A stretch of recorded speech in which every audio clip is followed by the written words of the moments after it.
This is the beginning of video part 2. An important tip: read through, even practice script reading before the test to understand where the potential challenges are. Feel free to mark up the script if it is helpful. One thing to be mindful of: if your school did take the students through the pre-administration activity at an early date, you'll need to skip that section on test day. Otherwise, you'll read it in order. Part of your day will be managing breaks between sections.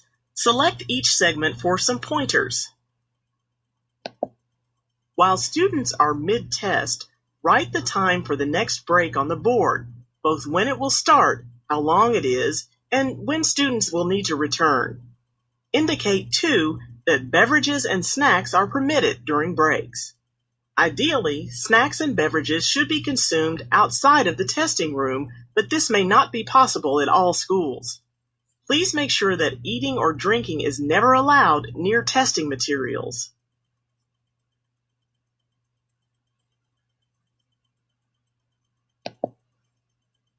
While the students are on break, walk around the room to check that all test books are closed and that all answer sheets are inside the test books. You don't want students to copy each other during breaks. Be aware that students are not to discuss the test during breaks, nor can they use their phones. They will need to be supervised while they are out of the room. Hall monitors or the coordinator can cover this role. Just a side note on that, I would prefer if you do not let students out of the room during their break. Although if they need to use the restroom, you can send 1 or 2 at a time, only because we don't have the manpower to monitor all of the students during the break. As students return to the room, review your room count or attendance sheet to ensure they are supposed to be there. During the testing, you will need to engage in active monitoring. What is active monitoring? Active monitoring involves a combination of walking around the room, observing students, watching for irregularities, watching the time, and in spare moments, reading ahead in the script to make sure you are comfortable with the next stage you need to announce.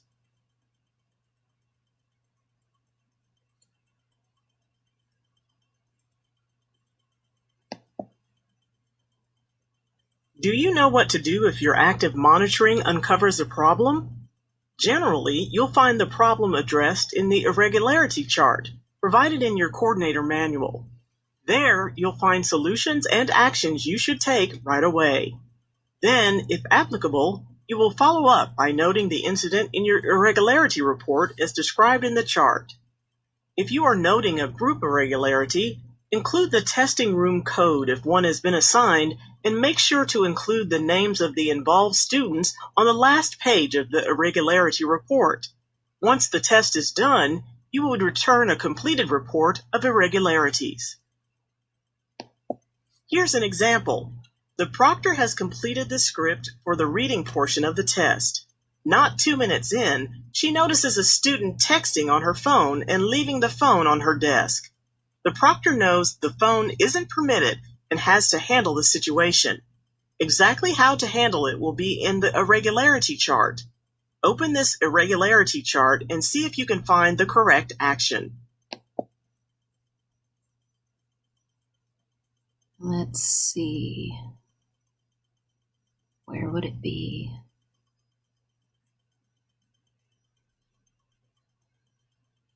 Prohibited aid, possibly.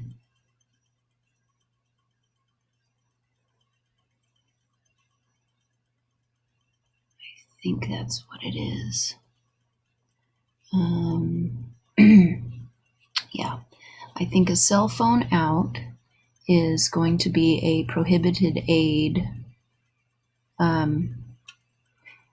So let's see what else. Let's go back to that training window.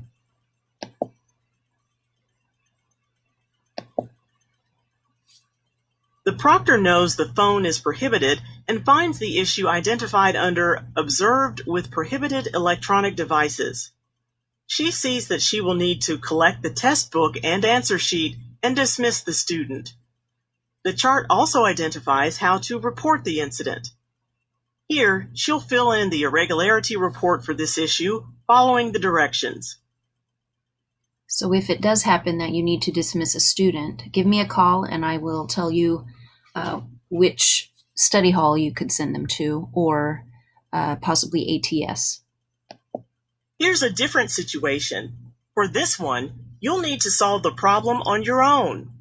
Open the irregularity chart and then select on the student to see what the issue is. I put my answers in the wrong section. Oh no, wrong section. Let's check it out. Let's see. Okay, prohibited A, noise, textbook misplaced answers. So you are going to print the name on a new answer sheet, because I am going to include at least one, and then tell them to continue in the appropriate place. And then if they have time at the end, they can move their answers from the old one to the new one. All right. Let's go back to the training. The student indicates that his answers were placed in the wrong section on the answer sheet. Review the irregularity chart and select the correct response. Provide student with a new answer sheet and direct them to fill out name and continue in the appropriate section. Say that a report will be submitted. Correct.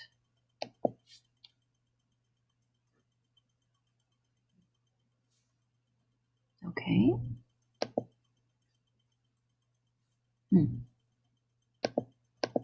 The student indicates that his answers were placed in the wrong section on the answer sheet. Review. Seems like there's nothing on this page. I don't know. What's going on? The student. Okay. Let's go. Right, not sure what's happening here.